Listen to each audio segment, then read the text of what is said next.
एवढं सांगायचा प्रयत्न करतो की विद्यार्थ्यांनी फक्त अभ्यास अभ्यास अभ्यास आणि अभ्यासच करायला पाहिजे. गप्पा मारून होणार नाही, नुसते की जय होणार नाही. तुम्हाला अभ्यास करावाच लागेल. तुम्हाला 85-90% मार्क्स तुम्हाला मिळवावेच लागतील. आणि SSBची प्रिपरेशनला तुम्हाला खूप वेळ लागेल. तयारी तुम्हाला खूप आधीपासून करावी लागेल. मेडिकल फिटनेस तुम्हाला चांगल्या पद्धतीने ठेवावं लागेल. फिजिकल फिटनेसला तुम्हाला वाढवावं लागेल.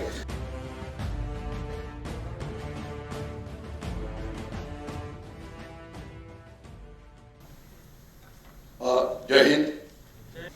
पण मला सर्वात पहिले असं सांगायचं आहे की आपण ज्याला सैन्य म्हणतो, सैन्याचा अर्थ आहे आर्मी, नेव्ही, एअरफोर्स आणि आता त्याच्यात चौथं सैन्य दल जे झालेलं आहे ते म्हणजे इंडियन कोस्ट गार्ड किंवा भारतीय तटरक्षक दल. तर हे झालं इंडियन आर्म फोर्सेस. पण माझं हे लेक्चर केवळ त्याच्यापुरतं मर्यादित नाहीये. याच्याशिवाय आपल्याकडे अजून एक दल आहे, त्याला म्हटलं जातं CAPF म्हणजे सेंट्रल आर्म पोलीस फोर्सेस. त्याच्यामध्ये बॉर्डर सिक्युरिटी फोर्स आहे, CRPF आहे, सीमा सुरक्षा बल आहे, ITBP आहे, SSB आहे वगैरे वगैरे. त्याच्याशिवाय आपल्याकडे PMF म्हणजे पॅरामिलिटरी फोर्सेस सुद्धा आहेत. त्याच्यामध्ये सर्वात मोठं जे आहे ते आसाम रायफल आणि मग SFF आणि इतर हे पण आहेत. तर मी या सगळ्यांकडे ज्या संधी अवेलेबल आहेत सैन्यात किंवा पॅरामिलिटरी फोर्सेसमध्ये जाण्याच्या, त्या सगळ्याविषयी थोडंसं बोलण्याचा प्रयत्न करीन. आणि माझं जे बोलणं आहे त्याच्यामध्ये मी एक सांगण्याचा असा प्रयत्न करीन की याच्यामध्ये जशा मुलांना संधी आहे तशा मुलींना पण संधी आहेत. आणि म्हणून हे जे लेक्चर आहे ते मुलांकरता पण आहे, मुलींकरता पण आहे, त्यांचे जे पालक आहेत त्यांच्याकरता पण आहे, त्यांना जे कोचिंग करतात त्यांच्याकरता सुद्धा आहे. कारण जोपर्यंत ही सगळी टीम एकत्र होत नाही तोपर्यंत त्या परीक्षांमध्ये यश मिळणं हे सोपं नाही. आता सांगण्यात आलं की आपला हा स्वर्णिम जयंती दिवस आहे. 71च्या युद्धाला 50 वर्ष पूर्ण झालेले आहेत आणि भारतीय स्वातंत्र्याला 75 वर्ष पूर्ण होती. आपण ज्यावेळेला या सगळ्या गोष्टींविषयी बोलायचा प्रयत्न करतो, आपण बघाल की किती व्हेकन्सीज अवेलेबल आहे प्रत्येक वर्षी किंवा प्रत्येक 6 महिन्यांनी. तर त्या आपल्याला इथे दिसू शकतील. इथे हे सगळे अदर रँक्स करतात. म्हणजे तुम्हाला जवान म्हणून जर जायचं असेल तर आर्मीमध्ये सध्या 1,20,000 व्हेकन्सीज आहेत. आणि असं म्हटलं जातं की पुढच्या 1-2 वर्षामध्ये यामधल्या पुष्कळशा भरण्याचा प्रयत्न केला जाईल. आणि याच्यामध्ये टूर ऑफ ड्युटी नावाचा एक नवीन प्रकार येतो आहे. त्याच्याविषयी जर वेळ मिळाला तर आपण नंतर बोलू. परंतु या व्हेकन्सीज पुढच्या 2 वर्षामध्ये भरल्या जातील. सेंट्रल आर्म पोलीस फोर्सेस आहेत, त्याच्यामध्ये प्रत्येक 6 महिन्याला 15 ते 20,000 जवानांची भरती होते. परंतु त्याचं काही असं पोस्टर नाही आहे. जसं आर्मीची इंडियन परीक्षा जी असते ते ठरलेली असते की जून आणि डिसेंबरला नवीन कोर्स सुरू होणार, तसं यांचं नाही. हे मनात आलं त्यावेळेला व्हेकन्सीज जाहीर करतात. परंतु याच्याकरता ते जे लोक सगळ्याला माहिती पाहिजे की एक मोठं वर्तमानपत्र आहे, त्याचं नाव आहे रोजगार समाचार किंवा एम्प्लॉयमेंट न्यूज. याच्यामध्ये ज्या ज्या वेळेला भरती होते, ज्या ज्या वेळेला परीक्षा होतात आणि अनेक परीक्षा आर्मी सोडून या अचानक होतात. हे मला तुम्हाला रिपीट करावं असं वाटतं. फक्त आर्मीचं सगळं स्टँडर्ड आहे गेले 20 वर्षापासून की परीक्षा केव्हा होईल, इंटरव्ह्यू केव्हा होईल. परंतु हे जे CAPF किंवा बाकीचे PMF वगैरे आहेत त्यांच्या डेटच्या पुष्कळ मागे पुढे होत राहतात. तर एम्प्लॉयमेंट न्यूजवरती तुमचा जोर असायला पाहिजे. त्याच्यामध्ये या गोष्टी येतात. आणि ते नसेल तर अर्थात मग सर्वज्ञानी जो गुरु आहे त्याचं नाव गुगल आहे. तर गुगलमध्ये घातले की लेटेस्ट वेकन्सी कुठल्या याच्यामध्ये आहे ते गुगल सुद्धा मला सांगतो. परंतु प्रचंड वेकन्सी अवेलेबल आहे. पॅरामिलिटरी फोर्सेसमध्ये सुद्धा 10-15 हजार वेकन्सीज प्रत्येक वर्षी अवेलेबल असतात. आणि आपण ज्यावेळेला ऑफिसर्सकडे बघतो तिथे दिसेल की NDA मध्ये वेकन्सीचं जी बॅच आहे 350 to 400 आणि या दर 6 महिन्याला असतात. त्याच्याशिवाय कंबाईंड डिफेन्स सर्व्हिस एक्झामिनेशन म्हणून जी असते CDS ज्याला म्हटलं जातं, CDSE, तर त्याच्यामध्ये 150 ते 300 म्हणजे बॅच ज्यामध्ये आर्मी आहे, नेव्ही आहे, एअरफोर्स आहे आणि आजकाल कोस्ट गार्डला सुद्धा एक वेगळी परीक्षा सुरू. त्याच्याशिवाय OTA म्हणजे ऑफिसर्स ट्रेनिंग अकॅडमी जी आहे तिथे सुद्धा आपण बघा 250 ते 300 वेकन्सीज दर 6 महिन्याला क्रिएट होतात आणि या परीक्षा रेग्युलरली होतात. त्याच्याशिवाय TPS म्हणजे टेक्निकल एंट्री स्कीम नावाची स्कीम आहे. तर तिथे सुद्धा आपल्याला 100 ते 150 वेकन्सी त्या प्रत्येक वर्षी किंवा प्रत्येक 6 महिन्याला असतात. आणि TS तर आपल्याला एक केंद्र पुण्यामध्येच आहे, ते कॉलेज ऑफ मिलिटरी इंजिनिअरिंग आहे, तिथे या TSच्या परीक्षा होतात. त्याशिवाय टेक्निकल ग्रॅज्युएट म्हणजे जे इंजिनिअरिंग ग्रॅज्युएट बनलेले आहेत त्यांच्याकरता सुद्धा वेकन्सीज असतात. त्या जवळजवळ 150 ते 200 या प्रत्येक वर्षी असतात. म्हणजे व्हेकन्सीज ज्या आहेत त्या भरपूर आहेत, त्याच्याविषयी कोणाच्या मनामध्ये काहीही डाऊट नको. फक्त एक बाब आपल्याला जी कळायला पाहिजे ती म्हणजे अशी की जवानांच्या परीक्षा ज्या असतात जनरली बाय अँड लार्ज हिंदीमध्ये होतात आणि ज्या ऑफिसर्स करतात त्या परीक्षा होतात त्या बाय अँड लार्ज इंग्लिशमध्ये असतात. जरी तुम्ही हिंदीत बोलला तरी पण तुम्हाला प्रवेश मिळू शकतो, पण मग तुमचं बाकीचं करिअर हे अतिशय आउटस्टँडिंग असायला पाहिजे. तर ही मला वाटलं की सुरुवातीला पहिली माहिती सांगावी. सेंट्रल जे CAPF आहेत त्याचे जे ऑफिसर्स आहेत त्याला असिस्टंट कमांडंट म्हटलं जातं, ज्याच्या सैन्याच्या भाषेमध्ये ते लेफ्टनंटची पदावरती आहे. 450 ते 500 म्हणजे जेवढ्या वेकन्सीज NDA मध्ये नाही त्याच्या दीडपट जास्त वेकन्सी त्या CAPF मध्ये आहे. त्याचे जे ASI म्हणजे जे असिस्टंट सब इन्स्पेक्टर वगैरे असतात त्याच्या वेकन्सी 400 ते 500 त्या प्रत्येक वर्षी असतात आणि तो एक डायरेक्टली ASI म्हणून जातो, त्याला नंतर ऑफिसर सुद्धा बनता येतं. आणि त्या वेकन्सी मासिकाची नावं एम्प्लॉयमेंट न्यूज किंवा कुठल्याही मोठ्या पेपरमध्ये ते द्यायलाच पाहिजे. तर या सगळ्या 3-4 गोष्टी ज्या आहेत त्याच्यावरती मी आता तुम्हाला थोडंसं फास्ट फॉरवर्ड आणण्याचा प्रयत्न करीन, कारण वेळ थोडा जास्त झालेला होता आणि आजकालचा जमाना जो आहे तो T20चा आहे. प्रत्येक बॉलला सिक्सर मारावी लागते. मी आता भराभर माझ्याकडे ज्या स्लाइड्स आहेत ते दाखवण्याचा प्रयत्न करीन आणि जर कोणाला काही डाऊट्स असतील नंतर आपण ते थोडेसे क्लिअर करू शकतो किंवा यूट्यूबवरती याच विषयावरती फिल्म्स टाकलेल्या आहेत. हे तुम्हाला म्हणजे काही पण डाऊट असेल जवळजवळ 1 तासाची फिल्म आहे, ती जवळजवळ 1.5 तासाची फिल्म आहे, ती जवळजवळ 1 तासाची फिल्म आहे. इथे सुद्धा आपण त्यानंतर गोष्टी बघू शकता जर काही डाऊट असेल तर. म्हणून मी थोडं फास्ट फॉरवर्ड जातो. महिलांमध्ये लेफ्टनंट जनरल माधुरी कानेटकर यांच्याविषयी आपल्याला कल्पना असेल, मेडिकल कोरमध्ये होत्या, त्या प्रसिद्ध महिला त्या सैन्यामध्ये झाल्या. तर प्रत्येकाची नावं घेत राहत नाही मी, परंतु अतिशय शूर अशा होत्या. आणि आता आपल्याला कल्पना असेलच की आपल्याला आता नॅशनल डिफेन्स अकॅडमी खडकवासल्याला सुद्धा या जूनमध्ये 19 मुलींना प्रवेश मिळणार आहे. आणि मला यावेळेचं सांगत होते माझे आपल्याला ज्यांना पण NDA मध्ये इंटरेस्ट आहे आपल्याला किंवा कुठल्याही परीक्षेमध्ये, तर एक निखिला सावरकर केंद्र आहे, त्यांनी आता NDA करता एक कोचिंग परीक्षा सुरू केलेली आहे. आता आहेत का साहेब तिथू? तर उभं राहाल का तुम्ही? त्यांना त्या कोचिंग कसं चालतं त्यात सामील व्हायचं असेल तर साहेब आपल्याला उभे दिसत आहेत, त्यांच्याशी कॉन्टॅक्ट करा आणि अतिशय कमी किमतीमध्ये तिथे सगळं काम चाललेलं आहे, तिथे जावं आणि तिथे शिकवण्याकरता जे आहेत ते अतिशय क्वालिफाईड आहेत. ब्रिगेडियर गिल त्यांचं नाव आहे, अतिशय हायली क्वालिफाईड आहेत आणि गेल्या 5-6 वर्षापासून हा कार्यक्रम सुरू आहे. आणि तुम्ही इथे राहता तर तुम्हाला निगडी त्या दृष्टीने खूप जवळ पडेल. अदरवाईज पुण्यामध्ये वाटेल तेवढे लोक आहेत की जे क्लासेस रन करतात, परंतु तुमच्या दृष्टीने जॉग्राफिकली तुम्हाला ही एरिया ही जे जवळ मिळू शकते. Okay, thank you sir.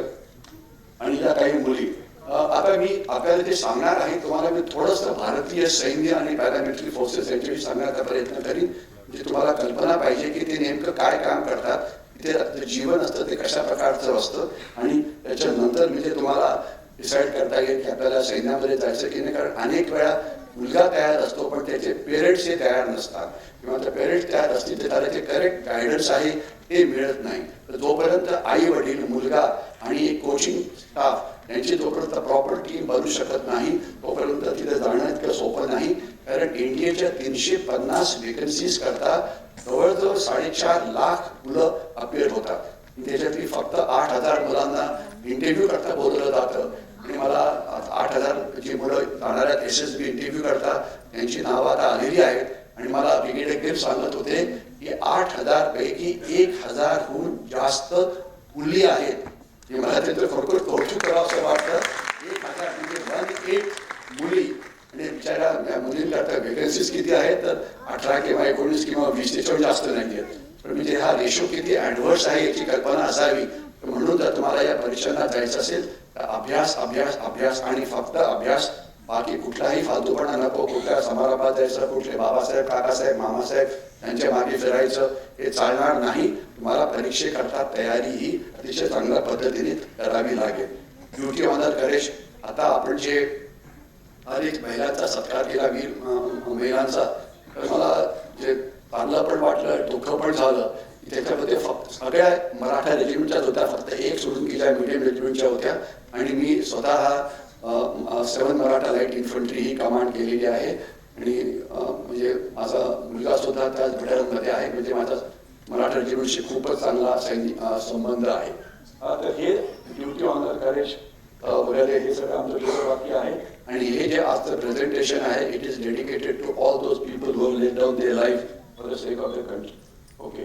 भारतीय सैन्याने अनेक लढाया लढलेल्या आहेत. 1947ची लढाई, 65ची लढाई, 71ची लढाई, ज्याला आता 50 वर्ष पूर्ण होत आहेत. त्याच्याशिवाय कारगिलचं युद्ध 1962 साली चीनशी झालेला नाथुला कुंडोळांचू हा प्रसंग घडला होता. आणि आत्ताच गलवानमध्ये आपण 70 चीनी सैनिकांना मारलं. त्यावेळेला ज्यांना महावीर चक्र मिळालं, कर्नल बाबू, त्यांचा फोटो आहे की मला माहिती नाही, परंतु हे त्यावेळेचे हिरोज होते. आणि ऑपरेशन पावनचा पण आता उल्लेख झाला होता. जवळजवळ आपण 3,500 आपले सैनिक ऑपरेशन पावनमध्ये श्रीलंकेमध्ये गमावले होते. तर हे सगळं ऑपरेशन कॅक्टस हे झालं होतं मालदीवमध्ये. आणि याच्याशिवाय अनेक आहेत. हैदराबाद मुक्ती संग्राम, हैदराबादला पोलीस ॲक्शन म्हटलं जातं, ही पोलीस ॲक्शन नव्हती, हे सैन्याचं काम होतं. गोवा मुक्ती संग्राम जो आहे, गोवाला सुद्धा पोलीस ॲक्शन म्हटलं जातं. तिथे कोणीही पोलीस नव्हते, तिथे फक्त भारतीय सैन्य होतं. आणि सियाचीन ग्लेशियर वगैरे तुम्हाला माहितीच आहे. ऑपरेशन रक्षक पंजाबमध्ये काय चाललेलं आहे याच्याशी आपण नंतर कधी वेळ तर बोलू. पण आज सकाळची बातमी पेपरमध्ये आली होती की पुन्हा एकदा पंजाबमध्ये उलटी सुट्या गडबडी व्हायला सुरुवात झालेली आहे. आज पंजाबचं जे इंटेलिजन्स ब्रांच आहे त्याच्यावरती एक रॉकेट लॉन्चरनी फायर करण्यात आलं. मला खरोखर म्हणजे अनेक वर्षानंतर एक रॉकेट लॉन्चरचा वापर करून तिसऱ्या मजल्यावरती हल्ला करण्यात आला. हे खरोखरच म्हणजे त्याच्या आधी घडलेलं नव्हतं. आणि पंजाबमध्ये त्याच्या आधी दंगल झाली. त्याच्या आधी एक कुठेतरी पंजाबचे जे मुख्यमंत्री आहेत भगवंत सिंग मान यांना भेटायला एक आले होते. आणि पंजाबचेच किंवा भारतीय सैन्याचे जे चीफ ऑफ आर्मी स्टाफ होते जनरल जे सिंग, मी रिपीट करतो, जनरल जे सिंग हे चीफ ऑफ आर्मी स्टाफ होते काही वर्षापूर्वी. आणि ते मराठा रेजिमेंटचे होते. आत्ताच काही दिवसापूर्वी ते पुण्यामध्ये होते. त्यांनी म्हटलं होतं की एक खालिस्तानी दहशतवादी भगवंत सिंग मान यांना भेटण्याकरता तिथे आला होता. हे कोण म्हणालं होतं? General J Singh who was the chief of army staff. थोडंसं प्रॉब्लेम होणार आहे, ऑपरेशन पराक्रम वगैरे सगळे नव्हते. आणि ही एक म्हणजे सैन्याचं जे ब्रीदवाक्य आहे इंडियन मिलिटरी अकॅडमीचं, the safety honour welfare of a country comes first always every time. Honor, welfare and the comfort of the men you command comes next. Your own peace, comfort, safety comes last always every time. त्याचा थोडक्यात अर्थ असा की देश सर्वप्रथम आणि तुम्ही स्वतः सर्वात शेवटी. म्हणजे मला हे पाहिजे, मला ते पाहिजे, मला फोकट वीज पाहिजे, मला फोकट पाणी पाहिजे, मला फोकट हे पाहिजे, हे नाही. देशाला पहिले आपण प्रथम जर केलं तरच हा देश प्रगती करू शकतो. अदरवाईज हे जे ब्रीदवाक्य आहे इथे लागलेलं आहे स्टेटहूड हॉलमध्ये. सैन्याच्या अनेक आर्म्स आणि सर्व्हिसेस आहेत. ही रणगाडा रेजिमेंट सध्या मध्ये उल्लेख केला उक्रेनचा, सध्या तिथे रणगाड्यांचा वापर केला जातो आहे. त्याच्याशिवाय तोफखाना म्हणजे आर्टिलरी. आपल्याला तर महाराष्ट्रापुरते बोलायचं म्हटलं तर महाराष्ट्रामध्ये अहमदनगरला आर्मर्ड कोर्स सेंटर स्कूल आहे, तिथे ते रणगाडा रेजिमेंट आहे. आणि मेकॅनाइज्ड इन्फंट्री रेजिमेंटल सेंटर सुद्धा अहमदनगरला आहे. आणि हा जो आहे हा तोफखाना आहे. तोफखान्याचं सेंटर हे अर्थात आपल्या देवळालीला पण आहे आणि नाशिक रोडला सुद्धा आहे. त्याच्या पुढे जाऊया. हेलिकॉप्टर्स वगैरे आता जनरल नायर साहेब समोर बसलेले आहेत.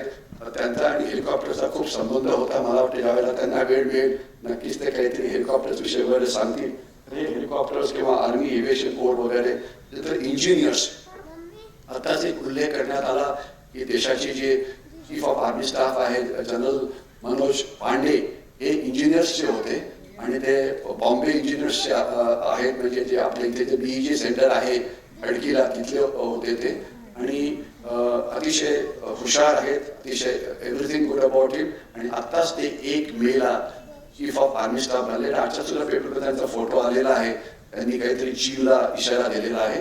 आणि मला खात्री आहे की त्यांच्या नेतृत्वाखाली भारतीय सैन्य हे नक्की चांगलं काम करेल. आणि ते नागपूरचे आहेत. आणि त्याच्या आधीचे जे चीफ ऑफ आर्मी स्टाफ होते जनरल मनोज नरवणे ते पण मनोजच होते. आणि सध्या जे DGMO आहे ते सुद्धा मनोजच आहेत. म्हणजे एक अतिशय योगायोग आहे. आणि असं शक्यता आहे की जनरल मनोज नरवणे देशाचे दुसरे चीफ ऑफ डिफेन्स स्टाफ बनतील अशी एक आशा आहे. बघूया काय होत आहे. तर हे इंजिनियर्स त्यांचं काम असतं पूल बांधणं किंवा रस्ते बांधणं. मंत्री त्याच्यामध्ये मी होतो, मंत्री सैनिक आणि जोपर्यंत आपण भारतीय सैन्याचं काम बघतो तर सध्या 3-4 मोठे जे प्रॉब्लेम्स आहेत भारतीय सैन्याला याला तोंड द्यावं लागतं. काश्मीर आहे, ईशान्य भारत आहे, याच्याशिवाय दहशतवाद वगैरे. तर याच्यामध्ये आपण जर बघाल तर 400 ते 450 सैनिक हे आपले प्रत्येक वर्षी प्राणाचे बलिदान देत असतात आणि त्यांना परमनंट इंजरीज होतात. तर त्याची संख्या सुद्धा पुष्कळ आहे. आणि पुण्याचा आणि परमनंट इंजरीजचा खूप संबंध आहे. पुण्यामध्ये क्वीन मेरी टेक्निकल स्कूल आहे, पुण्यामध्ये आर्टिफिशियल लिम्ब सेंटर आहे की जे अतिशय चांगलं काम हे करत आहेत. त्याने भारतामधली जी बंडखोरी आहे त्याचं कंबरट आता भारतीय सैन्याने मोडलेलं आहे. आता फक्त मणिपूरमध्ये थोडंसं ग्रुप्स ऍक्टिव्ह आहे आणि म्यानमारमध्ये त्यांचे ट्रेनिंग कॅम्प आहे, तिथे आपण अनेक वेळा गेलेलो आहे, त्याच्यावरती हल्ला करण्याचा प्रयत्न केलेला आहे. परंतु ईशान्य भारतामध्ये आता जवळजवळ इन्सर्जन्सीचं कंपाऊंडर हे तुटलेलं आहे. जोपर्यंत प्रश्न काश्मीरचा आहे, काश्मीरमध्ये अजून सुद्धा पाकिस्तान घुसखोरी करायचा प्रयत्न करतं. हे आहे LOC, हे आहे पाकिस्तान, हे आहे भारत. जी घुसखोरी पाकिस्तानचे दहशतवादी करतात ते कसं होतं? पहिले त्याची रिक्रुटमेंट रॅली होते, त्याच्यानंतर त्यांना ट्रेनिंग दिलं जातं, त्यांना पैसे दिले जातात, त्यांना मोटिवेशन त्यांचं केलं जातं. 6, 7, 8 महिने हे सगळं चालतं. त्यावेळेला हे पूर्ण होतं त्यावेळेस त्यांना रात्रीच्या वेळेला 6 ते 10 गटामध्ये सीमेच्या आत घुसखोरी करायला भाग पाडलं जातं. आणि इथे जे भारतीय सैन्य आहे त्यांना इथे मारण्याचा प्रयत्न करतं. आणि माझं स्वतःचं युनिट इथे पुंछमध्ये 2 गोष्टींचा उल्लेख करण्यात आला. एक नौशेरामध्ये पुंछमध्ये डोडा बटालियन हे माझ्या बटालियनचं काम होतं, जिथे माझ्या युनिटला 18 गॅलेंट्री अवॉर्ड्स मिळाले होते आणि आम्ही 57 दहशतवाद्यांना मारलं होतं आणि आम्हाला युनिट सायटेशन पण मिळालं होतं. याच्याशिवाय युनिट ॲप्रिसिएशन पण मिळालं होतं. आणि त्याच्यामुळे सध्या ही जी बटालियन आहे 7 मराठा लाईट इन्फंट्री ही युनायटेड नेशन्स मिशनमध्ये सध्या आफ्रिकेमध्ये आहे. तर मी गेले 2 वर्ष तिथे आणि तो जाण्याचा मान सर्वात शूर अशा बटालियनला मिळतो. हे काम 7 मराठांनी केलं आणि तिथे आम्हाला बऱ्यापैकी यश मिळालेलं होतं. हे सगळं जाऊ दे. जे 26/11चा हल्ला झाला त्याच्यामध्ये जे NSGचे कमांडोज आले होते 51 आणि 52 स्पेशल ऍक्शन ग्रुपचे होते, म्हणजे फक्त भारतीय सैन्याचे कमांडोज. आणि त्याच्यामध्ये दोघांना आणि त्यांनी हे जे 10 दहशतवादी होते त्याच्यातले 8 त्यांनी मारले होते हॉटेलमध्ये आणि 1 पकडला गेला कसं. आणि एकाला तुकाराम ओबाळेंनी पकडलं होतं. तुकाराम ओबाळे त्यावेळेला असिस्टंट सब इन्स्पेक्टर होता. परंतु केवळ आपल्या माहिती करता तुकाराम ओबाळे त्याच्या आधी भारतीय सैन्याच्या सिक्युर रेजिमेंटमध्ये जवळजवळ 21 वर्ष होता. तो सुद्धा एक भूतपूर्व सैनिक होता. 26/11चा हल्ला वगैरे सगळ्यात बोलायला वेळ नाहीये. सध्या जे एक प्रश्न कधी कधी टीव्हीवरती येतो, परीक्षांमध्ये MPSC विचारतात की 3रं महायुद्ध केव्हा होणार आहे. मला हसू येत काय प्रश्न विचारला की 3रं महायुद्ध सध्या सुरू आहे आणि ते जैविक महायुद्ध आहे. याच्यामध्ये 7 लाख भारतीय आतापर्यंत करोनामुळे किंवा चीनी व्हायरसमुळे गेलेले आहेत. आणि जेवढे पोलीस त्या चीनी व्हायरसमुळे गेले तेवढे पोलीस कधीही नक्षलवाद किंवा माओवाद याच्यामध्ये गेलेले नाही. तर हे अजून सुद्धा सुरू आहे. बघू काय होतं. आपण ज्यावेळेला देशाच्या सुरक्षेकडे बघतो त्यावेळेला जमिनी सीमेचं रक्षण करावं लागतं, आपल्याला आपल्या सागरी सीमेचं रक्षण करावं लागतं आणि आपल्या एअर स्पेस म्हणजे हवाई सीमा आणि त्याच्यापेक्षा जास्त जे पुढे सायबर आपल्या प्रत्येकाच्या मोबाईलमध्ये सीमा येऊन पोहोचलेल्या आहेत. तुमच्या मोबाईलमध्ये कुठला बाहेरनं मेसेज आला तर तो चुकीचा की बरोबर हे तुम्हालाच ठरवावं लागतं आणि तुमच्याकडे मेसेज कुठनंही येऊ शकतो, इन्क्लुडिंग भारताच्या बाहेरून. आणि अंतर्गत सुरक्षेमध्ये नक्षलवाद माओवाद वगैरे आहे, प्रॉक्सीवाद, काश्मीर वगैरे पुढे चर्चा आपण नंतर बोलण्याचा प्रयत्न करू. युक्रेनच्या युद्धाविषयी बोलणं ही फॅशन झालेली आहे, कारण आपल्याला दाखवायचं असेल की आपल्याला खूप काही माहिती आहे ते युक्रेनविषयी बोलावंच. युक्रेनच्या विषयी जे प्रसिद्ध वाक्य आहे त्यांनी म्हटलं होतं, जो बायडन हे प्रेसिडेंट ते म्हणाले होते की आम्ही रशियाशी शेवटचा युक्रेनियन सोल्जर मारले जाईपर्यंत लढाई करू. म्हणजे काय, तुम्ही पुढे जा आम्ही मागे कपडे सांभाळतो. हे असला प्रकार सध्या सुरू आहे. आणि दुसरा अजून एक जोक येतो आहे की नाटो नावाचं जे मिलिटरी अलायन्स आहे त्यांनी आपले रणगाडे म्हणजे tanks EANKS tanks have been replaced by think tanks. आता नाटोमध्ये फक्त विचारबंदी शिल्लक राहिलेली आहे, तिथे सैनिक शिल्लक राहिली नाहीये. ते मोस्ट पॉवरफुल अलायन्स होतं. युक्रेन याच्याविषयी बोलायचं फक्त एवढंच आपल्याला कळायला पाहिजे की 2-3 गोष्टी विद्यार्थ्यांकरता महत्वाच्या आहेत. 24,000 विद्यार्थ्यांना त्यातलं आपण बाहेर काढलं. आज जवळजवळ 2-2.5 लाख विद्यार्थी बाहेर शिक्षणाकरता जातात परदेशात. त्यांना वाटतं की तिथे शिक्षण कमी किमतीत होईल, परंतु लक्षात असावं जे विद्यार्थी पाकिस्तानमध्ये शिक्षणाला जातात तिथली डिग्री रेकग्नाइज नाही, ते विद्यार्थी चीनमध्ये जातात ती डिग्री रेकग्नाइज नाही, ते मेडिकल एज्युकेशन करता जातात कझाकिस्तान, किर्गिस्तान वगैरे अनेक ठिकाणी, त्यांना डॉक्टरकी मिळाल्यानंतर इथल्या परीक्षेला अपेर व्हावं लागतं. जर तुम्ही परीक्षा जर ती पास झाले नाही तर तुम्ही डॉक्टरकी करू शकत नाही. आणि 95% बाहेर गेलेले विद्यार्थी परीक्षा पास होत नाही. मी रिपीट करतो, पास होत नाही. त्यामुळे ज्याच्याकरता जातात ते त्यांना करताच येत नाही. पर्यंत युद्ध जाऊ दे, आपण थोडंसं अफगाणिस्तान विषयी बोलू. काही लोक म्हणाले होते की तालिबानचं राज्य आल्यानंतर खूप त्रास होईल भारताला, कारण तालिबानी काश्मीरमध्ये येतील. परंतु काळजी नको, त्यांची काळजी घेण्याकरता भारतीय सैन्य हे समर्थ आहे. 6-7 महिने झालेले आहेत, परंतु अजून त्यांना काही फारसं करता आलं नाहीये. उलट अफगाणिस्तानचे तालिबानी आणि एक दहशतवादी संस्था तेहरीक तालिबान पाकिस्तान, हे पाकिस्तानला खूप जास्त त्रास देत आहेत. भारतामधले ज्या अंतर्गत सुरक्षेच्या जी आव्हानं आहेत आपण बघूया. या भारताच्या सीमा एक 16,500 किलोमीटर जमिनी सीमा आहे. आणि इथे वरती LOC वरती भारतीय सैन्य आहे, याच्या खालती BSF म्हणजे बॉर्डर सिक्युरिटी फोर्स आहे. जर तुम्ही BSF मध्ये भरती झाला तुम्हाला इथे यावं लागेल. त्याच्यानंतर ही जी इंडो नेपाळ सीमा आहे आणि भूतान सीमा तिथे आहे सीमा सुरक्षा बल नावाचं अर्धसैनिक दल. त्याच्याशिवाय इथे अर्थात भारतीय सैन्य आहे. इथे जे आहे ते आहे आसाम रायफल्स, म्हणजे ज्याला पॅरामिलिटरी फोर्स म्हणलं जातं. खालचा जो भाग आहे बांगलादेशला लागलेला तो अर्थात तिथे बॉर्डर सिक्युरिटी फोर्स आहे. म्हणजे BSF जे आहे हे भारत पाकिस्तान सीमेवरती सुद्धा आहे आणि भारत बांगलादेश सीमेवरती सुद्धा आहे. आणि हा जो समुद्र किनारा आहे 7,500 किलोमीटरचा, इथे अर्थात इंडियन नेव्ही आहे, कोस्ट गार्ड आहे आणि वेगवेगळे पोलीस ज्यांची म्हणजे त्यांना समुद्री सीमा लागलेल्या आहेत. उदाहरणार्थ महाराष्ट्र 780 किलोमीटरची आपल्याला समुद्र सीमा आहे, तर ते इथे डिप्लॉयड आहे. त्याशिवाय आपल्याकडे असलेली काही द्वीप समूह इथे सुद्धा तुम्हाला जायची संधी मिळेल. आणि ही आहे भारत पाकिस्तान सीमा, ज्याच्याशी मी आता बोललो होतो की त्या सीमांचं रक्षण करणं शांतता काळामध्ये आणि युद्ध काळामध्ये हे भारतीय सैन्याचं मुख्य काम असतं. त्याच्याशिवाय ही आहे भारत चीन सीमा, 3 भागात वाटलेली आहे. एक वरचा भाग लडाखचा, याच भागामध्ये गलवानची लढाई झाली होती. त्याच्याशिवाय उत्तराखंडचा बाकीचा भाग आहे, मैत्रीमध्ये सिक्कीम येतं आणि पुढे मग वेस्ट ऑफ म्हणजे अरुणाचल प्रदेश हे इथे येतं. इथे अर्थात भारतीय सैन्य आहे. आणि याच्याशिवाय जो ही नेपाळची सीमा आहे इथे सीमा सुरक्षा बल आहे. ही सीमा या सगळ्या सीमा शांत आहेत. नेपाळची सीमा म्हणा, भारत भूतान सीमा म्हणा, या सगळ्या शांत आहेत. जिथे गडबड होते ती म्हणजे काश्मीरची सीमा. आणि ही सीमा आहे ज्याला म्यानमारची सीमा म्हणायचं, तिथून स्मगलिंग किंवा शस्त्र दारुगोळा पाठवणं हे मोठ्या प्रमाणामध्ये चालतं.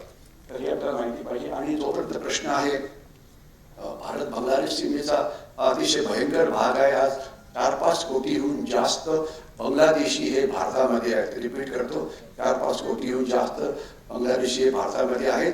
आणि एवढंच नाही तर अक्षरशः लाखो बांगलादेशी मुंबईमध्ये आहेत, पुण्यामध्ये आहेत. आणि जिथे मोठी कामं चालतात तिथे तुम्हाला ते दिसून येतील. त्यांना पकडायला पाहिजे, त्यांना हे करायला पाहिजे. भारताची जी सीमा आहे समुद्री सीमा तर दाखवलेली आहे. समुद्र किनाऱ्यापासून तर 250 किलोमीटरपर्यंतचा जो भाग असतो त्याला एक्सक्लुझिव्ह इकॉनॉमिक झोन म्हटलं जाते. इथे जे काही मिळेल ते भारताचं असतं, याचं रक्षण करणं हे आपलं काम असतं. आणि तिथे आपण सागरी सीमेचं रक्षण हे बऱ्यापैकी करतो. आणि पाकिस्तानची गुप्तहेर संस्था जी ISI आहे ती उलटी कामं करत असतात, दहशतवादी पाठवायचं, एज्युकेशन करायची वगैरे वगैरे. ओके, तर म्हणून आपल्याला अनेक प्रकारच्या ज्या लढाया लढल्या जातात त्या सगळ्यांची तयारी करायला पाहिजे. तर जोपर्यंत महाराष्ट्राचा संबंध आहे, आज महाराष्ट्रामध्ये जवळजवळ म्हणजे सर्व्हिंग सोल्जर्स आहेत 65,000 ते 60,000 ते 75,000 संख्या दाखवली जाते. रिटायर्डांची संख्या ही 2-2.5 लाखाच्या आसपास आहे. विडोज म्हणजे भगिनी ज्याचे पती गेले आहेत त्याजवळ 35,000 जास्त आहे. आणि मराठा लाईट इन्फंट्री आज जे महाराष्ट्राचे जे एक्सर्व्हिसमॅन आहेत जवळजवळ 50 ते 60% जे जवान किंवा हे आहेत ते मराठा रेजिमेंटचे आहेत. त्याच्यानंतर पेशवा आर्टिलरी, आर्मर्ड कोर आणि इतर सिग्नल साहेब वगैरे EME आहे त्यांचे पण आहेत. परंतु 60% हे जवळपास मराठा रेजिमेंट आहेत. आणि याच्यामध्ये म्हणजे दरवर्षी 5 ते 6,000 रिटायर होतात आणि तेवढेच भरती पण होतात. रिक्रुटमेंट जी महाराष्ट्रापुरती आहे 5-6 हजार प्रत्येक वर्षी असते आणि वर्षात 3-4 वेळा तरी हे होत जातं. आणि आज गॅरंटी अवॉर्ड जे आपल्याला मिळाले आहे ते दाखवलेलं आहे महाराष्ट्राकरता. महाराष्ट्राला मिळालेले गॅरंटी अवॉर्ड्स, मी जिथे राहतो पुण्यामध्ये त्या जागेचं नाव आहे साळुंके विहार. साळुंके शिपाई पांडुरंग साळुंके 1971च्या युद्धामध्ये त्याला महावीर चक्र मिळालं होतं मरणोत्तर, आणि म्हणून आमच्या जागेचं नाव आहे साळुंके विहार. आणि दुसरी जी फिरण्याची जागा आहे त्याचं नाव आहे टाकर विहार, ही जी हडपसरला आहे. कॅप्टन अशोक टाकर सुद्धा यांना अशोक चक्र मिळालेलं होतं. ही सगळी आपल्याला मिळालेली अवॉर्ड. मराठा रेजिमेंट त्यांचं थोडंसं मी आपल्याला काही चित्र दाखवतो. त्यांचं ड्रिल स्क्वेअर कसं असतं, त्यांचं ट्रेनिंग जे आहे ते कशा प्रकारे चालतं, फिजिकल ट्रेनिंग असो की काही असो, मेहनत ट्रेनिंग कसं केलं जातं, ट्रेनिंग घाट्स काश्मीर घाट वगैरे कशा प्रकारचे असतात, रिफ्लेक्शन कसं केलं जातं. रोहिडेश्वर ट्रेनिंग कॅम्प हे नाव ऐकून खरं आपल्या डोक्याची ट्यूबलाईट पेटली असेल. मराठा रेजिमेंट सेंटरच्या ट्रेनिंग एरियाला रोहिडेश्वर ट्रेनिंग कॅम्प म्हटलं जातं. का बरं? काही आयडिया आहे का? काहीतरी नाव द्यायचं म्हणून दिलं आहे. ओके. मराठा रेजिमेंटचे जे म्हणजे हिरो आहे ते म्हणजे छत्रपती शिवाजी महाराज, आणि छत्रपती शिवाजी महाराज की जय म्हणून सगळे कार्यक्रम सुरू होतात. आणि त्यांची जी ट्रेनिंग एरिया होती ते होतं रोहिडेश्वरची. त्या छत्रपतींनी स्वतः ट्रेनिंग केलं होतं. म्हणून हे रेजिमेंटल सेंटरची जी ट्रेनिंग एरिया आहे त्याला रोहिडेश्वर नाव देण्यात आलेलं आहे. अशोक टक्कर ज्यांच्या नावाने एक कॉम्प्लेक्स आहे, कर्नल इंजिन नायर, त्यांना अशोक चक्र मिळालं होतं. कॅप्टन हर्षल, कर्नल वसंत आणि मराठा, पुण्याचा मुलगा औंधमध्ये राहायचा कॅप्टन विष्णू मल्होत्रा, त्यांना तुम्ही ओळखला का? हा माझ्या पटेल त्याला शौर्य चक्र मिळालं होतं 2008 साली, नाही आहे. आणि आता ज्यांचा अवॉर्ड घेतलं, तुम्ही नाव घेतलं की संतोष राळे. म्हटलं संतोष राळे ते काय असं वाटत नाहीये, कारण तो माझ्याच बटालियनचा आहे. हा खरोखरचा संतोष राळे. आणि त्यांना आपण ओळखत असाल की या प्रतिभाताई पाटील ते त्याला कीर्तीचक्र देत आहेत. आणि हा एक दोन इथे हिरोज आहेत. एक आहे आता मी कौस्तुभ गाणे ज्याला सेना मेडल मिळालं होतं, ते 2 दहशतवाद्यांना मारलं होतं, आणि त्याची वीर पत्नी कनिका ही नंतर 2-3 वर्षानंतर सैन्यामध्ये सामील झाली, आणि आता ती मला वाटतं यावर्षी ती पासआउट म्हणून अधिकारी बनणार आहे. आणि तिचा मुलगा मला खरं दिसत सगळीकडे 4 किंवा 5 वर्षाचा मुलगा. आणि अजून एक शूरवीर, तसे शूरवीर भरपूर आहेत पण केवळ वेळेच्या अभावी मी काही लोकांची नावं घातली आहेत. हे संतोष महाडिक साताऱ्याचा होता, आणि ही त्याची पत्नी स्वाती महाडिक. नंतर तिने सुद्धा सैन्यामध्ये प्रवेश केला. तिची आई तुम्हाला दिसते, मुलगा दिसतो आहे, मुलगी दिसते आहे. ती इनफॅक्ट इथेच काही दिवस पोस्टेड होती. हे माझ्या घराचा संतोष त्याचा वळायचा. तर हे केवळ आपल्या माहिती करता की अशा प्रकारे काय होतं. आता मी थोडंसं आपल्याला सांगण्याचा प्रयत्न करीन. या ज्या परीक्षा वगैरे आहेत त्या कशा प्रकारच्या असतात. आपण ज्यावेळेला इंडियन आर्मी म्हणतो तर इंडियन आर्मी याचा अर्थ आर्मी, नेव्ही, एअरफोर्स असं सगळं पकडायला पाहिजे. कारण नाव आर्मीचं घेतलं जातं कारण आर्मीची जी संख्या आहे ही खूप जास्त आहे. 12.5 लाख ते 13 लाख ही आपली संस्था, ही आपली संख्या आहे. आणि नेव्हीची 60,000च्या आसपास आहे संख्या, आणि एअरफोर्सची आपल्या 1 लाखाच्या आसपास आहे. आणि हे वेगवेगळ्या प्रकारचं कामं त्यांना जे करावं लागतं. तुम्ही ते बघाल की हे रॉक क्लाइम्बिंग आहे, राफ्टिंग आहे, म्हणजे तुम्हाला पाकिस्तानला जायला पासपोर्ट लागत नाही वगैरे वगैरे. रणगाडे कसे दिसतात, मला हवेतनं उड्या कशा मारता येतात, पॅराशूट वगैरे, एअर डेव्हिडचं काम कशा प्रकारे केलं जातं. 5,000 फुटापर्यंत तुम्हाला उडण्या करता मिळतं. तिथून तुम्हाला उडी सुद्धा मारता येते. तुम्ही बघू शकता, शत्रू तुम्हाला बघू शकत नाही. तुम्ही तुमचं कसं ट्रेनिंग वगैरे करतात. तर ज्यांना म्हणजे खरोखरच ॲडव्हेंचर काहीतरी करायची इच्छा आहे, ज्यांना आउटडोर लाईफ आवडतं, तर या सगळ्यांनी सैन्यामध्ये जरूर जावं. आणि कुठले जे वेगवेगळे भाग आहेत तिथे प्रवेश करावा. मी या प्रत्येक स्टाईलवरती मला 5-5 मिनिटं बोलता आलं असतं, परंतु वेळेअभावी मी बोलत नाही. तुम्हाला नुसतं दाखवण्याचा प्रयत्न करतो आहे की काय आहे. आता मी तुम्हाला फक्त थोडक्यात सांगण्याचा प्रयत्न करीन की हे म्हणजे जे तुम्हाला जर जवान म्हणून भरती व्हायचं असेल तर काय करायला पाहिजे, आणि जर ऑफिसर म्हणून जर भरती व्हायचं असेल तर काय करायला पाहिजे. त्या थोड्याशा काही गोष्टी तुम्हाला मी सांगायचा प्रयत्न करेन. Okay okay. आता हे सगळं जाऊ दे. आपलं 1947 जे युद्ध होतं ते सुरू झालं, आणि त्यावेळेला काही हिरोज होते तर ते तुम्हाला इथे दिसतील. हे आहेत, त्यांना देशाचं सर्वात पहिलं रमवीर चक्र मिळाले मेजर सोमनाथ शर्मा त्यांना अर्थात काश्मीरमध्ये मिळालं होतं. 47-48 ते युद्ध जे 1 वर्ष चाललेलं होतं. त्याच्यानंतर पुढचं जे युद्ध होतं ते 1962 युद्ध. या युद्धामध्ये थोडाफार माझ्या कुटुंबाचा पण हे होता, संबंध होता. माझा सख्खा मावस भाऊ लेफ्टनंट विष्णू आठले हा 17 पॅराफील्डमध्ये होता आणि वॉलॉंगच्या लढाईमध्ये तो शहीद झाला होता. ते वॉलॉंगचं वॉर मेमोरियल आपल्याला इथे दिसतं आहे. 1962 युद्ध आता याला पुष्कळ वर्ष झालेली आहेत आणि हा फेमस फोटो अर्थात 1971च्या युद्धाचा आहे, जिथे सगळे पाकिस्तानी सैन्यांनी जी शरणागती पत्करली होती. आणि 1971च्या युद्धामध्ये अनेक हिरोज होते. त्याच्यामधले जे सर्वात मोठे फील्ड मार्शल सॅम माणेकशॉ यांच्याविषयी जितकं बोलावं तेवढं कमीच आहे. त्यांचा हा मोठा फोटो आणि 1999चं युद्ध म्हणजे कारगिलचं युद्ध, त्याच्यामधला एक हिरो कॅप्टन विक्रम बात्रा ज्याला परमवीर चक्र मिळालं होतं, त्यांनी स्वतःच्या प्राणाचं बलिदान केलं आणि त्याचं ते प्रसिद्ध वाक्य आहे की दिल मांगे मोर. आणि त्याचा एक इंटरव्ह्यू सुद्धा अवेलेबल आहे. माझ्याकडे या विषयावरती अनेक फिल्म सुद्धा आहेत. तुम्हाला थोडं दाखवण्याचा प्रयत्न करतो आणि त्याच्यानंतर मग पुढे जातो आणि मग नेमकं करायला काय पाहिजे हे सांगण्याचा प्रयत्न करतो. मी आता थोडंसं काहीतरी प्रॅक्टिकल गोष्टी सांगण्याचा प्रयत्न करेन. तोपर्यंत रिक्रुटमेंटचा संबंध आहे. 12वी नंतर आपल्याला जाता येतं. आपण जे NCC मध्ये असाल तर आपल्याला काही वेगवेगळ्या सेन्सेशन मिळतात, त्याची मला खात्री आहे की तुम्हाला त्याच्याविषयी सांगितलं जाईल. परंतु आज महाराष्ट्रामध्ये 3 ठिकाणी सरकारच्या ट्रेनिंग एस्टॅब्लिशमेंट्स आहेत जिथे भरतीपूर्व ट्रेनिंग दिलं जातं. त्यांना प्री रिक्रुटमेंट ट्रेनिंग सेंटर असं म्हटलं जातं. एक आहे साताऱ्याला, दुसरं आहे कोल्हापूरला आणि तिसरं आहे बुलढाण्याला. आणि हे सरकारी इन्स्टिट्यूशन्स आहेत, अतिशय वेल रन इन्स्टिट्यूशन्स आहेत. त्याचा वापर जरूर करा. त्याला भरतीपूर्व ट्रेनिंग करायचं आहे.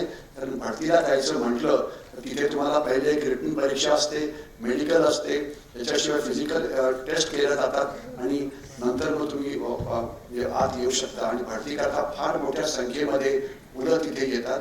म्हणून तुमचं जर स्टँडर्ड चांगलं नसेल तर तुम्हाला आत याची शक्यता ही फार कमी असते. दुसरं, याच्याशिवाय अनेक प्रायव्हेट इन्स्टिट्यूशन सुद्धा आहेत की ज्या ट्रेनिंग देतात, परंतु त्यांचं मी नाव एवढं रेकमेंड करणार नाही. जे सरकारी आहे PRTC त्याची मदत आपण जरूर घ्यावी. आणि काही चांगल्या संस्था जसं आता आपण सावरकर डिग्री यांचं नाव घेतलं होतं तसं काही असेल तर त्याचा जरूर तुम्ही वापर करा. तुम्हाला नक्कीच तिथे चांगलं कोचिंग हे नक्कीच मिळेल. त्याच्याशिवाय महाराष्ट्रामध्ये आज प्रत्येक जिल्ह्यामध्ये एक सैनिक स्कूल आहे आणि त्या प्रत्येक जिल्ह्यात एक सैनिक स्कूल आहे. आणि जी सैनिक स्कूल ज्याचं काम सर्वात चांगलं आहे ते म्हणजे सर्वात जुनी सैनिक स्कूल सातारा सैनिक स्कूल सातारा. तिथून त्यांनी अनेक उच्च अधिकारी सैन्यातनं तिथनं आलेले आहेत, इन्क्लुडिंग जे आपल्या एअरफोर्सचे मुख्य होते एअर मार्शल नाईक, हे सैनिक स्कूल साताऱ्याचे होते. त्याच्याशिवाय पुढे एक औरंगाबादला सुद्धा एक संस्था आहे, त्याचं नाव आहे सर्व्हिसेस प्रिपरेटरी इन्स्टिट्यूट. तिथे NDA करता खास ट्रेनिंग दिलं जातं, 11वी करता आणि 12वी करता. आणि त्यांचं ट्रेनिंग हे अतिशय चांगलं आहे. तोपर्यंत प्रश्न येतो त्या भरतीचा. त्याच्याकरता जी रिटन परीक्षा असते, रिटन परीक्षेकरता पुस्तकं ही अनेक अवेलेबल आहेत. आपल्या आत गेला बळवंत चौकात त्याची पुस्तकं आपल्याला तिथे मिळतील. 200-250 ती पुस्तकं तिथे अवेलेबल असतात. ती जरूर घ्यावी, परीक्षेची जरूर प्रॅक्टिस करावी. आणि तोपर्यंत फिजिकल फिटनेसचा संबंध आहे. फिजिकल फिटनेसच्या स्टँडर्ड्स जी आहेत ती तिथे दिलेली आहेत, ती आपली चांगली असायला पाहिजे. मध्ये एक व्हिडिओ व्हायरल झाला होता की दिल्लीमधला एक डिलिव्हरी करणारा मुलगा रात्री 10 वाजता दिल्लीमध्ये पळायची प्रॅक्टिस करत होता. त्याला विचारलं का बरं? म्हणजे मला सैन्यामध्ये भरती व्हायचं आहे आणि दिवसभर मी डिलिव्हरीचं काम करतो, मला वेळ नसतो, मला फक्त 10 नंतर वेळ मिळतो, म्हणून ती प्रॅक्टिस करतोय. त्याचा व्हिडिओ खूप व्हायरल झाला होता. म्हणजे तुमची कमिटमेंट जी आहे ती खूप चांगली असायला पाहिजे. आणि याची परीक्षा पास होण्याकरता तुम्हाला इतर गोष्टींची गरज नसते. इथे फक्त मेरिटोक्रेसी असते. इथे मेरिट, तुम्हाला परीक्षेत किती मार्क्स मिळतील, तुम्ही परीक्षा कशा पास व्हाल, इथे कुठल्याही प्रकारचं रिझर्वेशन हे नाही. हे आपल्याला क्लिअर पाहिजे. तर फिजिकल फिटनेसच्या टेस्ट तुम्ही पास व्हायला पाहिजे. आणि ज्यांना भरतीला जायचं असेल त्यांनी आपली स्वतःची मेडिकल एक्झाम सुद्धा करून घ्यावी. कारण जे स्टँडर्ड मेडिकल एक्झामचं असतं सैन्यामध्ये ते अतिशय उच्च आहे. आणि असं फक्त बघितलं जातं की SSB म्हणजे services selection board interview pass झाल्यानंतर सुद्धा 30% मुलं ही मेडिकल एक्झाममध्ये फेल होतात. म्हणून आपण स्वतःच करून घ्यावं मेडिकल एक्झाम प्रॉपरली. आणि खास तर पुण्यासारख्या शहरामध्ये आर्मी मेडिकल कोर्सचे जे डॉक्टर्स आहेत रिटायर्ड पुष्कळ अवेलेबल आहेत. मी सावरकर मंडळाला सुद्धा म्हटलं होतं की या मुलांचं मेडिकल जरूर करून घ्या, तरी मुलं अभ्यास करतील आणि नंतर तुम्हाला कळेल की ही मुलं फिजिकली ही म्हणजे किंवा मेडिकली ही फिट नाहीत. कारण मेडिकल एक्झाममध्ये medical specialist, surgeon, ENT specialist, eyes specialist, मुली असतात तर गायनेकॉलॉजिस्ट वगैरे असे सगळेजण चेक करतात आणि एक अतिशय मोठा फॉर्म असतो. तर ही परीक्षा करता तुम्ही मेडिकली फिट आहात हे बघायला पाहिजे. कारण अनेक वेळा असं होतं की काही मुलं असं दिसतं की ती मेडिकली अनफिट असतात आणि हे जो अनफिटपणा तो असतो दोन प्रकारचा असतो. एक तो टेम्पररी म्हणजे तात्पुरता की जो ट्रीटमेंट देऊन तो ठीक होऊ शकतो की कानामध्ये मळ आहे वगैरे, परंतु तो म्हणजे जास्त परमनंट आहे म्हणजे हृदयाचे ठोके ठीक नसणं, हार्टबीट जास्त वेगाने वाढणं वगैरे वगैरे.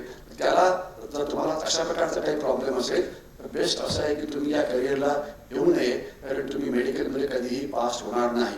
स्वतःची मेडिकल एक्झाम करून घेणं हे अतिशय महत्त्वाचं असतं. रिटन परीक्षा ही जनरली ऑब्जेक्टिव्ह असते, त्याची तयारी जरूर करावी आणि याचे सगळ्याचे जुने क्वेश्चन पेपर्स हे अवेलेबल आहेत. याच्याशिवाय हे जे म्हणजे मी प्रत्येक मुलाला सांगतो की मुलांनी असं नुसतं म्हणून पुरेसं नाही की आम्ही MPSCला अपेअर होणार आहे किंवा UPSCला अपेअर होणार आहे. UPSCमध्ये पास होण्याचं प्रमाण हे अतिशय कमी असतं, MPSCमध्ये सुद्धा प्रमाण हे अतिशय कमी असतं. म्हणून प्रत्येक मुलांनी कमीत कमी 2 ते 3 करिअर्स आपल्यासमोर ठेवायला पाहिजे. तर तुम्ही आर्म फोर्सेसमध्ये जाण्याचा प्रयत्न करता आहात तर त्याच्याबरोबरच तुम्ही जे सेंट्रल आर्म पोलीस फोर्सेस आहेत, CRPF, BSF वगैरे त्यांच्याकरता पण तयारी करावी. कारण त्यांचं स्टँडर्ड हे पुष्कळ कमी असल्यामुळे आणि त्याच्या वेकेन्सीज जास्त असल्यामुळे मला तिथे सिलेक्ट होण्याची शक्यता ही खूप जास्त असते. आणि एवढंच नाही तर म्हणजे आजकाल मी बघितलेलं आहे की आसाम रायफल नावाचं जे एक PMF आहे, पॅरामिलिटरी फोर्स आहे, त्याची भरती ही फक्त शिलाँगमध्ये होते. मी रिपीट करतो, त्याची भरती महाराष्ट्रात होत नाही, ही फक्त शिलाँगमध्ये होते. तर तुम्हाला म्हणून हे सगळं माहिती पाहिजे की अशा भरती कुठे होतात आणि ही सगळी माहिती एम्प्लॉयमेंट न्यूज किंवा रोजगार समाचार योजना याच्यामध्ये येत असते. तर सगळ्या ज्यांना गायडन्स करायचं आहे त्यांनी ते जरूर ते वाचत राहावं. आणि ज्या वेळेला परीक्षेचा काळ येतो 6 आठवडे 7 आठवडे आधी ही ॲडव्हर्टिजमेंट तिथे येते आणि अर्थात ती वेगवेगळ्या वर्तमानपत्रामध्ये सुद्धा येते. त्याच्या पुढे मी जे जातो ते म्हणजे ज्याला म्हणायचं की ऑफिसर्स ट्रेनिंग नावाचा जो प्रकार आहे नॅशनल डिफेन्स अकॅडमी, तिथे कसं म्हणजे तिथे जे ट्रेनिंग असतं ते कशा प्रकारचं असतं. तर त्याच्यामध्ये NDA करता तुम्ही 12वी पास झाल्यानंतर जाऊ शकता. तिथे वर्षात 2 वेळा परीक्षा होतात आणि आर्मीची कुठलीही परीक्षा, आर्मी म्हणजे आर्म फोर्सेसची, या 3 गोष्टी कॉमन असतात. एक तर सगळीकडे रिटन परीक्षा असते, फक्त ती TES एंट्री स्कीम आहे ती सोडून आणि टेक्निकल एंट्री स्कीम आहे ती सोडून. रिटन परीक्षा पास होण्याकरता आजकाल पुष्कळ पुस्तकंही अवेलेबल आहेत. त्याचं नाव आहे की master guide to NDA written examination किंवा master guide to OTA examination किंवा master guide to CDS examination, master guide to AFCAT वगैरे. ही पुस्तकं जरूर घ्यावी. या पुस्तकामध्ये नेमकं असतं काय, या पुस्तकामध्ये एक तर त्या परीक्षेचं सिलेबस दिलेलं असतं. नेमका मी 12वी तुम्हाला चांगले मार्क्स मिळाले याचा अर्थ तुम्ही NDAची परीक्षा पास व्हाल असं नाही. कारण NDAचं जे सिलेबस आहे ते थोडं 12वीपेक्षा वेगळं आहे. त्याचा संबंध जास्त हा CBSE सिलेबसशी आहे. तुम्ही SSC मधून पास झाला असाल किंवा ICSE मधून पास झाला असाल तर तुम्हाला थोडा नक्कीच त्रास पडेल, कारण सिलेबस ते पुष्कळसं वेगळं असेल. आणि दुर्दैवाने ते फक्त 12वीचंच प्रश्न विचारतात असं नाही, तिथे 10वी आणि 11वीचे सुद्धा प्रश्न हे विचारले जातात. थोडक्यात त्याचा अर्थ असा होतो की NDA कुठलीही रिटन परीक्षेची तुम्हाला जर तयारी करायची असेल तर ती 2 वर्ष आधी 1.5 वर्ष आधी तुम्ही करायला पाहिजे. आम्ही असं रेकमेंड करतो की त्यावेळेला 10वी आणि 11वीची परीक्षा, 10वीची परीक्षा संपते त्याच्या मध्ये जो ब्रेक होतो, उन्हाळ्याची सुट्टी लागते, त्यावेळेला NDAची तयारी करावी किंवा कुठल्याही परीक्षेची तयारी करावी. त्यावेळेस तुम्हाला त्याकरता तयारी करायला वेळ मिळतो. पण 10वीमध्ये किंवा 12वीमध्ये त्यावेळेला तुमच्या स्वतःच्या परीक्षा असतात, त्यावेळेला अजून एका कुठल्या तरी परीक्षेकरता तयारी करणं हे सोपं नसतं. कारण इंडियन पास होण्याची संख्या कमी असेल आणि हे होणार नाही ती संख्या जास्त असेल आणि त्यांना काहीतरी ऑल्टरनेट करिअर हे गरजेचं असतं. म्हणून परीक्षेची तयारी ही पुष्कळ आधी व्हायला पाहिजे. तर परीक्षा ती आता सध्या निगडीला सुरू आहे. बाय अँड लार्ज सगळ्यांचा पॅटर्न एकसारखाच आहे. त्याच्यामध्ये थोडं जनरल नॉलेज असतं, थोडं इंग्लिश असतं, थोडं सायन्स असतं, थोडं इतर जॉग्रफी सब्जेक्ट वगैरे असतात. सिलेबस परीक्षेचं माहिती असणं हे अतिशय महत्त्वाचं आहे. दुसरे तुम्हाला तिथे सॅम्पल क्वेश्चन पेपर्स मिळतात की जे सॅम्पल पेपर्स करेक्शन जुने क्वेश्चन पेपर्स ज्याच्यामध्ये मागच्या 10 वर्षामध्ये NTA किंवा कुठल्याही परीक्षेचे जे ॲक्च्युअल क्वेश्चन पेपर्स होते ते तिथे मिळतात. ते बघितले की तुम्हाला कळतं की परीक्षेमध्ये नेमकं काय विचारलं जातं. आणि तिसरा याच्याशिवाय तुम्हाला 10-12 सॅम्पल क्वेश्चन पेपर्स मिळतात. म्हणून तुम्हाला त्या परीक्षेची तयारी करता तुम्ही जेवढे जास्त पेपर सॉल्व्ह कराल तेवढं तुम्हाला चांगले असतं. ते त्याचे तुम्हाला त्याचा फायदा तुम्हाला होतो. रिटन परीक्षा ही एक अभ्यास करणारी परीक्षा आहे. कुठलाही विद्यार्थी त्याला चांगले मार्क्स मिळवायचे असेल रिटनमध्ये आणि कसा अभ्यास करायला पाहिजे नेमकं तेच त्यांनी ते करायला पाहिजे. दुसरं आहे जर तुम्ही रिटन परीक्षा पास झाला 4-4.5 लाख मुलं बसतात 8,000 SSBला बोलवलं जातं. तर SSBमध्ये त्याला सर्व्हिसेस सिलेक्शन बोर्ड असं म्हटलं जातं. याच्यामध्ये 5 दिवसाच्या वेगवेगळ्या प्रकारच्या टेस्ट असतात. तर SSBचं तुम्हाला मी एक हे दाखवण्याचा प्रयत्न करतो की तो इंटरव्ह्यू अतिशय म्हणजे चॅलेंजिंग आहे, डिफिकल्ट आहे असं मी म्हणणार नाही. त्याविषयी थोडंसं मी बोलतो आहे, थोडंसं मी परीक्षा करता कशा होत्या त्याच्याविषयी बोललेलो आहे. तर या सगळ्यांमध्ये मला वाटतं महत्त्वाचं असं आहे की 3-4 पॉईंट अतिशय महत्त्वाचे आहे की एक तर या सगळ्या परीक्षेची जी तयारी आहे ही आपल्याला 1-2-3 वर्ष आधी तरी ही करावी लागेल. वेळेवरती नुसतं अपडेट होऊन जमणार नाही आणि तयारी करत राहावं लागेल. आणि होतं काय की जो सिलेक्शन रेट असतो हा खूपच कमी असल्यामुळे जरी मुलं झाली तरी त्यांना तिथे सिलेक्ट व्हायची शक्यता ही कमी असते. म्हणून तुमच्याकडे जे ऑल्टरनेट करिअर्स असतात ही करिअर्सची जास्त असायला पाहिजे. हा दुसरा महत्त्वाचा मुद्दा आहे. आणि तिसरं असं की या म्हणजे या परीक्षेमध्ये तुम्ही अभ्यास कराल. आताच जे आपले इथे कमिशनर आले होते चिंचवडचे ते सांगत होते की ते सिलेक्ट झाले होते पण त्यांना जाता आलं नाही. अशा प्रकारचे ॲक्सिडेंट्स हे पुष्कळ होत राहतात. म्हणून तुमच्याकडे कमीत कमी 2 किंवा 3 असे ऑप्शन्स असायला पाहिजे वेगवेगळ्या परीक्षांचे. मग ते NDA करता असो, कारण NDA तुम्ही 12वी नंतर पास होता. मग तुम्ही जे CDS आहे ती तुम्ही ग्रॅज्युएशन नंतर तिथे जाऊ शकता. टेक्निकल ग्रॅज्युएट्स आहेत ते तुम्ही BTech किंवा MTech बदल्यानंतर तिथे जाऊ शकता वगैरे वगैरे. तर हे सगळं जे आहे हे वेगवेगळ्या प्रकारच्या संख्या तुम्हाला अवेलेबल आहेत आणि त्याचा तुम्ही तो पूर्ण वापर आहे तो करायला पाहिजे. याच्याशिवाय अनेक वेळा काही स्पोर्ट्समन वेकेन्सीज असतात. काही आता हे टूर ऑफ ड्युटी नावाचा जो प्रकार येतो आहे त्या टूर ऑफ ड्युटीमध्ये मुख्य असं आहे की त्याच्यामध्ये बेसिकली 3 वर्षाकरता किंवा 5 वर्षाकरता काही सैनिकांना हे करणार आहेत म्हणजे त्यांना भरती करणार आहे. तर त्याच्याकरता हे थोडंसं व्हेरियस ऑप्शन्स हे तुमच्याकडे असायला पाहिजे. आणि आज अशा अनेक इन्स्टिट्यूशन्स आज पुण्यामध्ये सुद्धा इथे AIT म्हणून आहे, आर्मी इन्स्टिट्यूट ऑफ टेक्नॉलॉजी वगैरे. तर या सगळ्या ज्या वेगवेगळ्या प्रकारच्या एंट्रीज आहेत, NDA आहे, IMA आहे, OT आहे, याच्याविषयी तुम्हाला थोडीफार माहिती देण्याचा प्रयत्न केला. NDA मध्ये आता म्हटलं तर खडकवासल्यामध्ये महाराष्ट्र जेवढा संख्येत पाहिजे तेवढ्या संख्येत नाही. थोडंफार तथ्य जरूर आहे. परंतु जर तुम्ही प्रयत्न केला आणि महाराष्ट्राचं नशीब चांगलं असं आहे की महाराष्ट्रामध्ये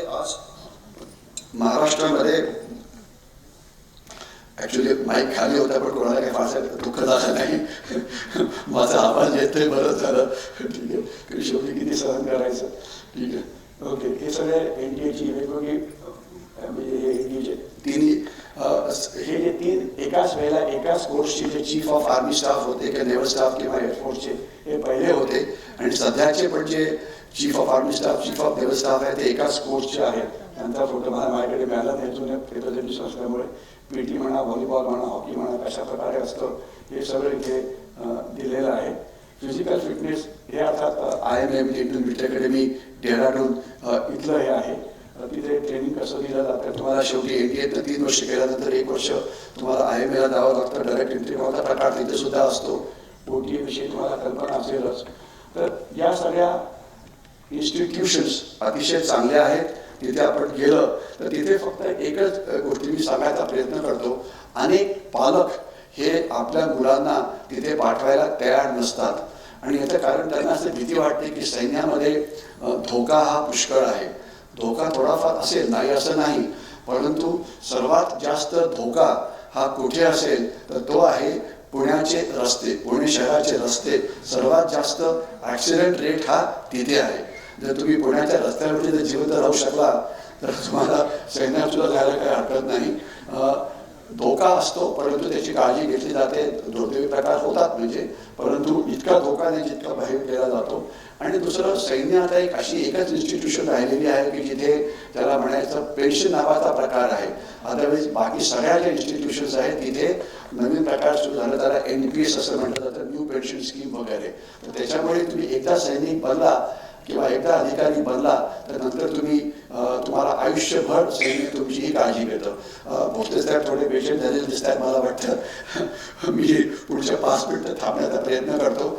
आपल्याला सांगायला हेच पाहिजे की ही जी माहिती ती तुम्ही दिलेली आहे ही सगळी माहिती नेटवरती अवेलेबल आहे. NDAचं म्हणजे संकेतस्थळ किंवा तिथे वेबसाईट आहे, IMS आहे, OTAचं आहे आणि तुम्हाला अनेक प्रकारच्या ट्रेनिंग फिल्म्स तुम्हाला तिथे दिसतील. त्याच्यामुळे माहितीची कमी नाही आहे, फक्त मी ती एकत्रित करण्याचा प्रयत्न केला आहे. आणि जसं मी सुरुवातीला म्हटलं, ज्या विषयावरती मी आता बोलतोय आपण अतिशय शॉर्टकट मारला कारण वेळेचं भान असल्यामुळे.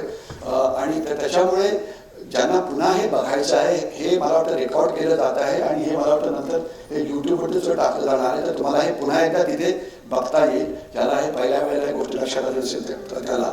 आणि याच्याशिवाय जे माझं स्वतःचं जे यूट्यूब आहे तिथे भरती करता नेमकं करायला काय पाहिजे याच्याकरताचा 1.5 तासाचा व्हिडिओ तिथे अवेलेबल आहे. स्पेसिफिकली प्रत्येक परीक्षा कशा प्रकारे पास करायला पाहिजे आणि NDA म्हणा, IMA म्हणा, OTA म्हणा, TS म्हणा, तर या मुलांनी कशी तयारी करायला पाहिजे 2 वर्ष 3 वर्ष याच्याविषयी एक डिटेल्ड कोचिंग.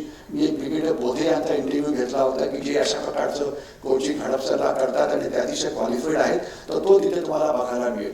आणि ज्यांना CA, PF म्हणजे सेंट्रल आर्म पोलीस फोर्सेसला जायचं त्याचासुद्धा अतिशय डिटेल असा व्हिडिओ हा तिथे अवेलेबल आहे. म्हणजे ही सगळी माहिती तुम्हाला तिथे परमनंटली अवेलेबल आहे. फक्त यूट्यूबवरती जा, यूट्यूबवरती नाव घाला माझं हेमंत महाजन, म्हणजे BRIG हेमंत महाजन, आणि तो तुम्हाला तिथे माझा चेहरा दिसेल आणि ते व्हिडिओचं टायटल तुम्हाला तिथे दिसेल आणि तिथे तुम्हाला 550हून जास्त व्हिडिओज तिथे अवेलेबल आहे. तर माहिती उपलब्ध आहे, फक्त त्या माहितीचा वापर करून मग तयारी करायची, मग ती रिटन परीक्षेची असो की इंटरव्ह्यूची असो, हे अतिशय महत्त्वाचं आहे. इंटरव्ह्यूमध्ये ज्या तुम्हाला क्वालिटीज लागतात त्या क्वालिटीज ॲक्वायर्ड करण्याकरता पुष्कळ वेळ लागतो. म्हणजे फायटिंग स्पिरिट म्हणा, पॉझिटिव्ह थिंकिंग म्हणा, गुड प्लॅनिंग म्हणा, अशा अनेक त्याला ऑफिसर लाईक क्वालिटी नावाचा शब्द वापरला जातो. तर त्या कल्टिवेट करायला वेळ लागतो. तर म्हणून त्याची तयारी तुम्हाला पुष्कळ आधीपासून करायला पाहिजे. म्हणजे मनात आलं की मी NDAला बसणार किंवा बसणार तर तसं होणार नाही. आणि जर तुम्ही NCCमध्ये असाल, तुम्ही C आणि D सर्टिफिकेट पास केलं असेल तर तुम्हाला अनेक कन्सेशन मिळतात. त्याच्याविषयी थोडंसं मला खात्री आहे की नंतर सांगितलं जाईल. तर माहितीची काही कमी नाही आहे, माहिती भरपूर अवेलेबल आहे. फक्त तुम्ही हे बघायला पाहिजे की तुम्ही ते नेमकं करणार कसं. आणि आजकाल हा नवीन प्रकार सुरू झालेला आहे, विमेन्स एंट्री स्कीम वगैरे, आणि आता मुलीसुद्धा मोठ्या प्रमाणामध्ये इथे जात आहेत. तर त्याच्यामध्ये आपल्याला एकच असं कळायला पाहिजे की मुलींना जर जायचं असेल तर जरूर जावं, परंतु इथे फिजिकल फिटनेस नावाचा प्रकार हा खूप जास्त असतो. मी जे बघितले की ज्या मुली सैन्यामध्ये आलेल्या आहेत बहुतेक सगळ्या या आउटस्टँडिंग स्पोर्ट्समन होत्या. कोणी कबड्डी होतं, कोणी ॲथलीट होतं, कोणी जुडो खेळायचं, कोणी याच्यात हे होतं. तर त्याच्यामुळे त्यांचा फिजिकल फिटनेसचा जो प्रकार आहे हा खूपच जास्त होता. आणि मुलींकरता जे स्टँडर्ड्स आहेत परीक्षेची ही मुलांच्या तुलनेमध्ये नक्कीच कमी आहे. परंतु फिजिकल फिटनेस आपल्या मुली जेवढ्या फिट पाहिजेत तेवढ्या फिट नाही हे लक्षात असायला पाहिजे. तर म्हणून त्यांचा फिजिकल फिटनेस आणि मेडिकल फिटनेस जो आहे तो वाढवणं हे अतिशय महत्त्वाचं आहे. तर हे सैन्यात का जावं, कारण अनेक आहे, जॉब तुमचा खूप चांगला असतो, लोक तुम्हाला ओळखतात, तुमचा सत्कार वगैरे केला जातो, याच्याशिवाय क्वालिटी ऑफ लाईफ जी आहे ती खूपच चांगली असते. जग तुम्हाला तुमचा मान सन्मान तुम्हाला देतं, रिकग्निशन आहे, जॉब सिक्युरिटी आहे वगैरे वगैरे, पेन्शन मिळतं. ही सगळी अनेक कारणे आहेत की त्याच्यामुळे तुम्ही जाऊ शकता. आणि तिथे ज्या व्हॅल्यूज आहेत, आजकाल भ्रष्टाचार अत्याचार वगैरे नावाचा जो प्रकार असतो तो तिथे अजिबात नाही. आणि इथे जे क्वालिटी ऑफ लाईफ तुम्ही जे लीड करता ती खूपच चांगल्या पद्धतीची असते. म्हणून आपण सैन्यात जरूर जावं. आणि इवन एक्स सर्व्हिसमन सुद्धा महाराष्ट्रामध्ये खूप आहेत आणि या बहुतेकांना रिटायर्ड झाल्यानंतर चांगल्या प्रकारच्या नोकऱ्या म्हणा किंवा चांगल्या प्रकारचे जॉब म्हणा हे मिळतात. कारण बहुतेक म्हणजे ज्या सिव्हिल इंडस्ट्री आहे त्यांना सैन्याविषयी हा बऱ्यापैकी आदर आहे. म्हणून तुम्हाला सैन्यात जायचं असेल तर हे सगळे गुण असायला पाहिजेत की जे तुम्ही स्वतःमध्ये कसे अक्वायर करायचे हा एक वेगळाच विषय होईल. त्याच्याकरता तुम्ही सैन्यात जरूर जा आणि तुम्ही एक अतिशय चांगला माणूस म्हणून चांगला ह्युमन बिईंग म्हणून तुम्ही पुढे जाऊ शकाल. तर मला वाटतं की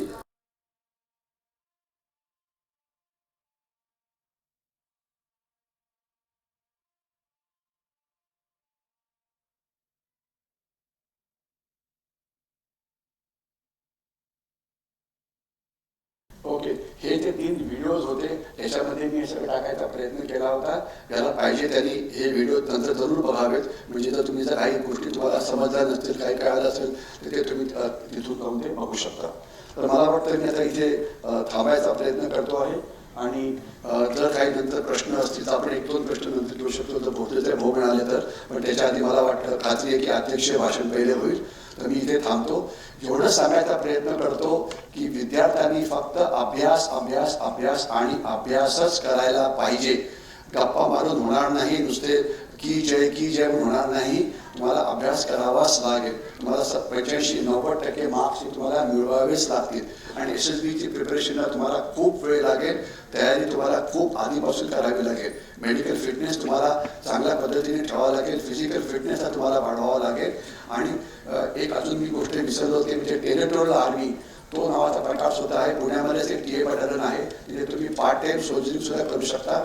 आणि आता नवीन जो प्रकार येणार आहे टूर ऑफ ड्युटी म्हणून तो सुद्धा एक पुढच्या काही महिन्यामध्ये नेमकं कसं असेल ते पुढे येईल.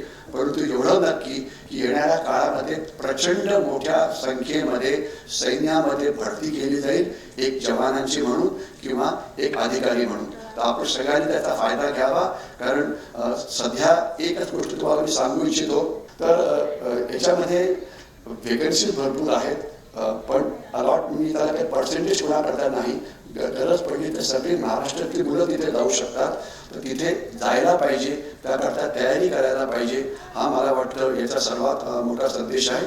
एक्झॅक्टली तयारी कशी करायची त्याकरता आपल्याला विविध प्रकारचं गायडन्स जे आहे ते मिळू शकेल.